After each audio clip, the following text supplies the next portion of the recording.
मम प्रिय छात्र छात्राओं, पिछले पीरियड में बेटा हम संधि पर चर्चा किए थे। आज हम समास पर चर्चा करेंगे। ठीक है, आ जाओ बेटा। देखो, पृष्ठ संख्या निकाल लो तुम लोग।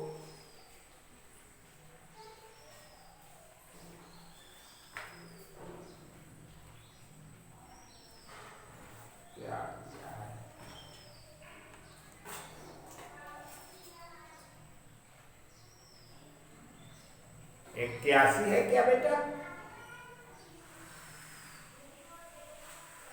81, 82 देखो, समास लिखा है, सुना ना?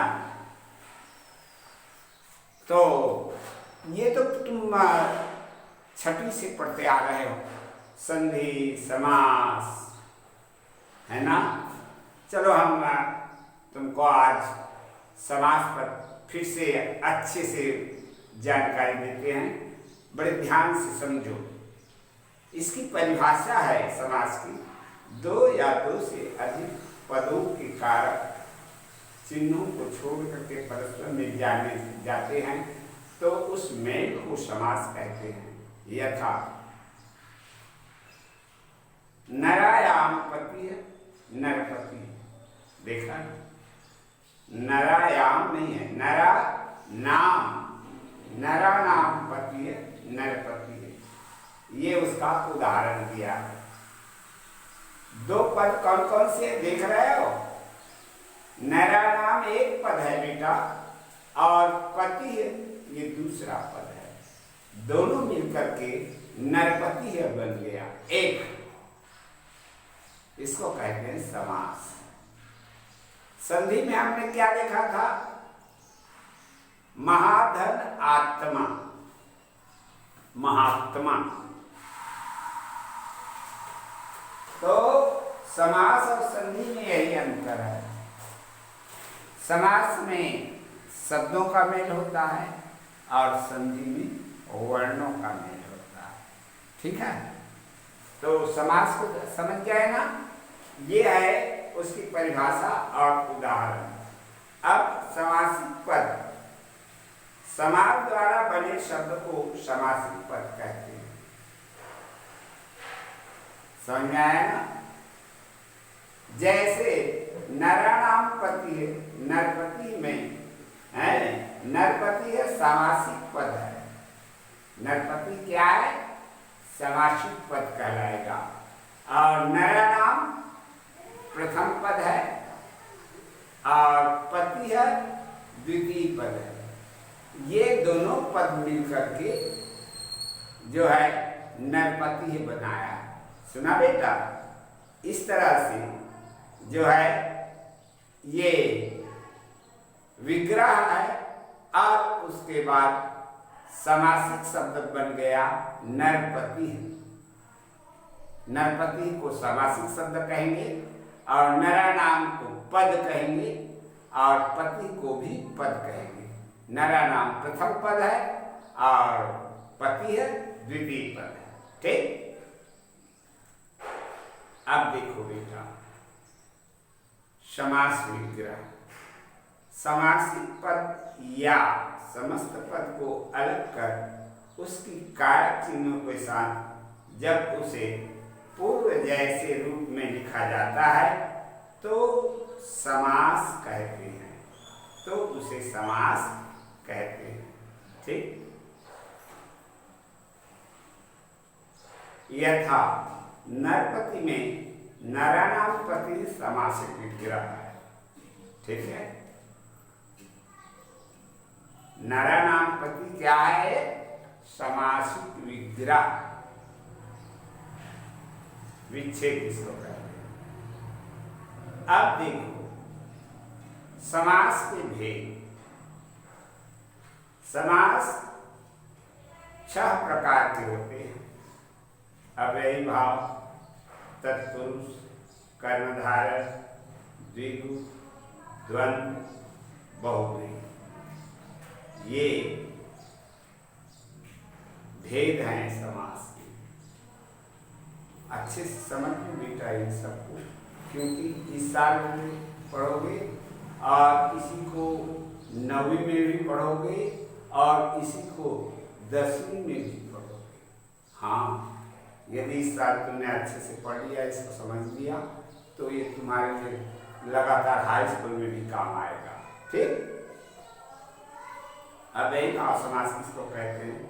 इस समास में पहला पद अव्यय और या उपसर्ग होता है, दूसरा पद प्राय संज्ञा होता है। इसमें प्रथम पद प्रधान होता है। समास हो जाने पर समस्त पद अव्यय हो जाता है। अव्यय तुमको बताया हूँ बेटा, सुन लो। शब्दभेद बताया कि नहीं बताया? बताया ना। शब्दभेद 8 हैं।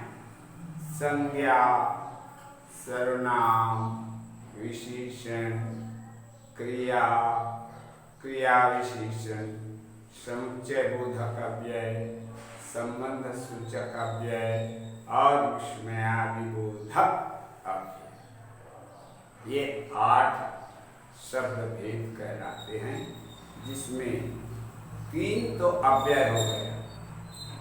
कौन कौन से? संबंध सूचक, समुच्चय बोधक और आश्चर्य बोधक। ये 3 अव्यय हैं तीनों, और शेष 5 वो हैं। सब करके 8 शब्द भेद हैं। जितने भी शब्दकोश में शब्द पाए जाएंगे इस 8 के अंतर्गत हैं। इससे और कोई शब्द जो है अलग नहीं हो सकता। या तो वो संज्ञा होगा, या सर्वनाम, या विशेषण, या क्रिया विशेषण हैं। समझ में आया ना?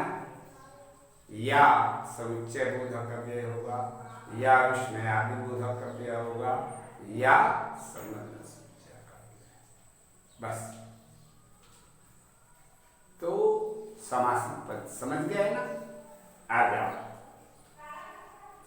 अव्ययी भाव को हमने देख लिया। अव्ययी भाव का अब देखो बेटा, यथा जैसे क्या है? प्रतिदिनम, प्रतिदिनम है ना?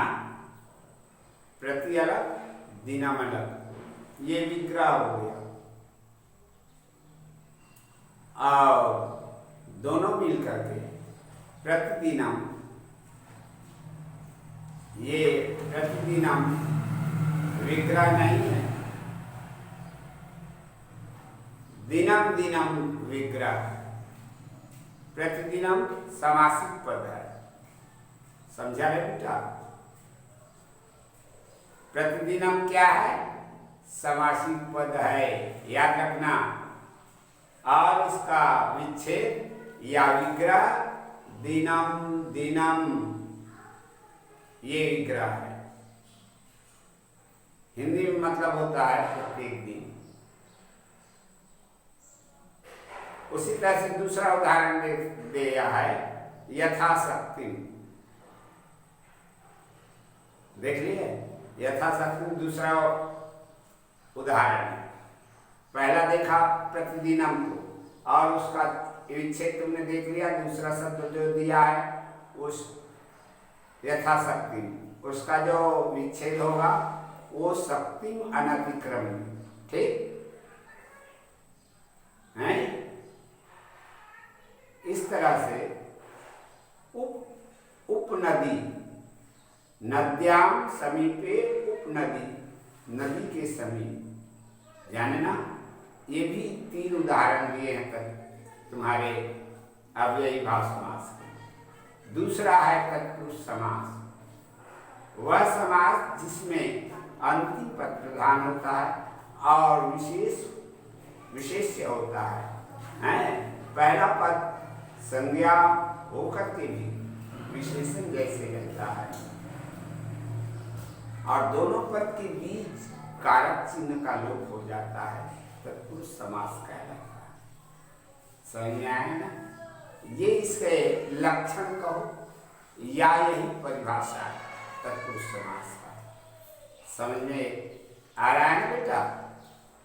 कारक की विभक्तियों का लोप हो जाता है जब समासिक शब्द बनता है तो। जैसे और इस तत्पुरुष के 6 वेद हैं।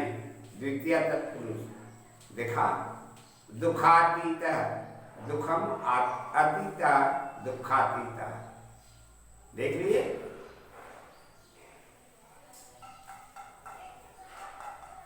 तृतीय तत्पुरुष अग्निदग्धा, अग्निना दग्धा, है ना? जो प्रथम पद है वो क्या रहता है?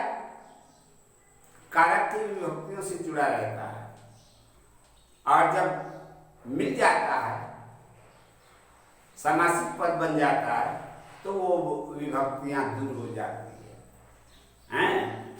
उसी तरह से चतुर्थी तत्पुरुष में देखो, गुरु दक्षिणा एक समासिक पद है, और जब इसका विच्छेद करेंगे तो गुरुवे दक्षिणा ऐसा होगा बेटा। ठीक है? पंचमी तत्पुरुष में देखो, चौर भयम, ये क्या है? समासिक पद है, और जब इसको विच्छेद करेंगे तो चौरात भयम होगा। 2 पद में टूट जाएगा, चौरात और भयम।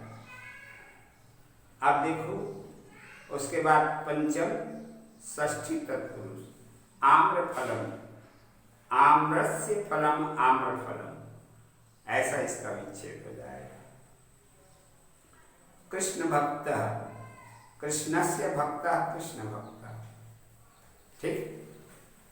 इस तरह से बेटा ये विच्छेद है, और ये समासिक पद दोनों मिलकर के कृष्णस्य भक्त, जब दोनों मिलते हैं तो कृष्ण भक्त का समासिक पद बन जाता है।